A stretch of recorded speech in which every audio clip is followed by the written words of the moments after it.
যে যেটাই বলুক না কেন আমাদের প্রধান উপদেষ্টা জাতির উদ্দেশ্যে দেওয়া ভাষণে বারবার যেটা রিপিট করেছেন সেটাই দলের অবস্থান। সেখান থেকে অন্য কেউ যদি বেফাস কথা বা অন্যরকম নিজস্ব বিবেচনা শুধু কথা বলেন সেটাতে তারা যেন বিভ্রান্ত না হন। আমাদের প্রধান উপদেষ্টা ডক্টর মোহাম্মদ ইউনূস উনি প্রথম থেকেই বলেছেন ডিসেম্বরের থেকে জুনের মধ্যে যত তাড়াতাড়ি সম্ভব। ধন্যবাদ। আপনারা অলরেডি শুনেছেন আমাদের আলোচনাটা 2 ঘন্টাব্যাপী হয়েছে। অত্যন্ত খোলামেলা পরিবেশে আন্তরিকতার সাথে আলোচনা হয়েছে। ওনারা মন খুলে কথা বলেছেন, আমরা কিছু কিছু বিষয়ে উত্তর দিয়েছি, আমরা একটা পরস্পরকে বোঝার চেষ্টা করেছি। ওনারা যেমন কিছু বিষয়ে কথা বলেছেন যে আমাদের অন্তর্বর্তীকালীন সরকারের কিছু কিছু সিদ্ধান্ত নেওয়া হয়েছে যেটা বিএনপির প্রতিকূলে গেছে। আমরা আবার উদাহরণ দিয়েছি যে অনেক সিদ্ধান্ত আছে যেটা বিএনপির অনুকূলে গেছে। তারপর ওনারা বলেছেন যে রাজনৈতিক হয়রানিমূলক মামলা প্রত্যাহারে বিলম্ব হচ্ছে। আমরা বলেছি যে পাবলিক প্রসিকিউটর অফিস, তারপর হচ্ছে এই পুরা সরকারি আইনজীবীদের অফিসটা এটা পুনর্গঠন হয়েছে মাত্র 3 মাস আগে। 3 মাসের মধ্যে 7,000-এর বেশি মামলা প্রত্যাহার হয়েছে, 16,000-এর মতো মামলা অলরেডি লিস্টেড আছে। এবং আমরা বলেছি যে এর চেয়ে দ্রুত গতিতে সম্ভব কিনা। ওনারা আমার কাছে মনে হয়েছে ওনারা আমাদের আনসারটা বুঝতে পেরেছেন। ওনারা বলেছেন যে ফ্যাসিস্ট শেখ হাসিনার যে গণহত্যা ছিল সেই গণহত্যার বিচারে বিলম্ব হচ্ছে। আমরা ওনাদেরকে বলেছি যে এর আগের সরকারের সময় যখন বিচার হয়েছিল সেটার সাথে কম্পেয়ার করে দেখিয়েছি কোনো রকম বিলম্ব করা হচ্ছে না। ওনারা আরেকটা ট্রাইব্যুনাল গঠন করার কথা বলেছেন, আমরা বলেছি আমরা এই লক্ষ্যে কাজ করছি, অচিরে এটা হয়ে যাবে। ওনারা বলেছেন যে বিএনপি বাংলাদেশে গত 15 বছর যাবৎ নিরবচ্ছিন্নভাবে নির্যাতিত হয়েছে। অবশ্যই আমরা সেটার প্রতি আমরা শ্রদ্ধাবোধ দেখিয়েছি এবং এটা অবশ্যই ওনারা কারেক্টলি বলেছেন। ওনারা বলেছেন যে ওনারা যে দলের যে সংস্কার ভাবনা যেটা এটা বহু পুরানা, ওনারা সবসময় সংস্কারপন্থী দল, আমরা এটা এগ্রি করেছি। অবশ্যই বিএনপি সবসময় সংস্কারের কথা বলেছে।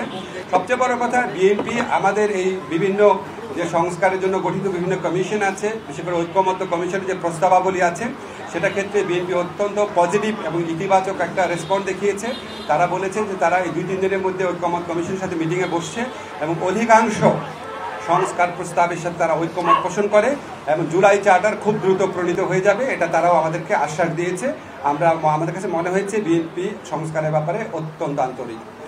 একটা ব্যাপার নিয়ে একটুখানি আপনার ভিন্ন মত হতে পারে, সেটা হচ্ছে ওনারা যেটা বলেছেন সত্যি যে ওনারা বলেছেন যে ডিসেম্বরের মধ্যে ইলেকশন হলে ভালো হয় এবং আমরা এখানে বলেছি এবং ওনারা বলেছেন যে এরকম আমাদের কথাবার্তার মধ্যে কিছু অস্পষ্টতা থাকে, কেউ কেউ আমাদের সরকারের কোনো কোনো উপদেষ্টা অন্যরকম কথা বলেন। আমরা এটা ক্যাটাগরিক্যালি বলেছি যে যেটাই বলুক না কেন আমাদের প্রধান উপদেষ্টা জাতির উদ্দেশ্যে দেওয়া ভাষণে বারবার যেটা রিপিট করেছেন সেটাই দলের অবস্থান। সেখান থেকে অন্য কেউ যদি বেফাস কথা বা অন্যরকম নিজস্ব বিবেচনা শুধু কথা বলেন সেটাতে তারা যেন বিভ্রান্ত না হন। আমাদের প্রধান উপদেষ্টা ডক্টর মোহাম্মদ ইউনূস উনি প্রথম থেকেই বলেছেন ডিসেম্বর থেকে জুন। আজকে আলোচনায় আমরা কয়েকটা বিষয় স্পষ্ট করেছি, সেটা আপনাদের বলি। একটা হচ্ছে ডিসেম্বর থেকে জুন মানে যে আমরা ইচ্ছা করে দেরি করে করে মে বা জুন মাসে ইলেকশন করবো সেটা না। ডিসেম্বর থেকে জুন মানে হচ্ছে ডিসেম্বর থেকে জুনের মধ্যে যত তাড়াতাড়ি সম্ভব।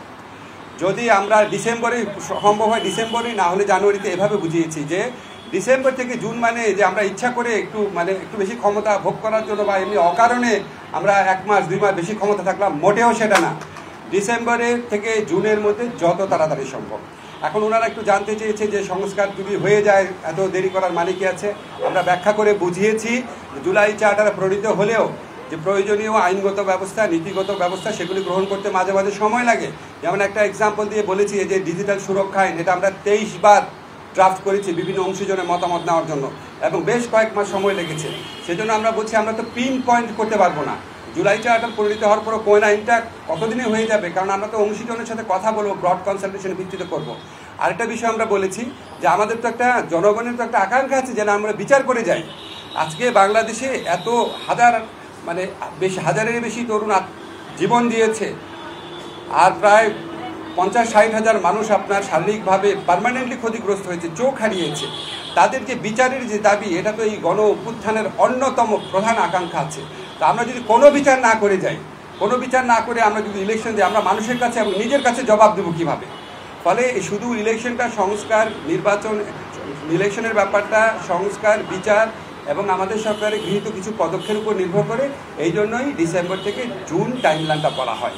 কিন্তু আমরা ক্যাটাগরিক্যালি বলেছি এটা কোনোভাবেই জুনের বেশি যাবে না, যে কথাই বলুক না কেন। এটা প্রধান উপদেষ্টার অঙ্গীকার, পুরা জাতির প্রতি রিপিটেডলি উনি বলেছেন কোনো অবস্থাতেই জুন অতিক্রম করা হবে না, নাম্বার 1।